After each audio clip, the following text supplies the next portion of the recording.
Tomato খাবা? আমি খাইলাম মাত্র এত বড় কেন হবে? ছোটগুলো না মজা। এখানে টমেটো বুঝাই করা। তো এখান থেকে ছিঁড়ে একটা টমেটো খাচ্ছি, একদম ফ্রেশ এন্ড খুবই মজা।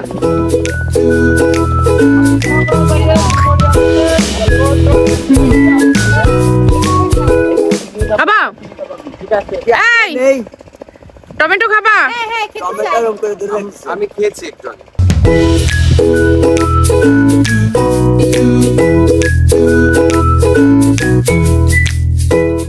কি যে শান্তি লাগে এখানে আসলে। আমি এই জায়গার ভিডিও আগেও করেছি। জায়গাতে আসলে আসলে অনেক বেশি শান্তি লাগে। এটা আমার দাদার নিজের হাতে করা। তো দাদার সাথে ছোটবেলায় আসতাম, সেই স্মৃতিগুলো আসলে মনে পড়ে এই জায়গাতে আসলে।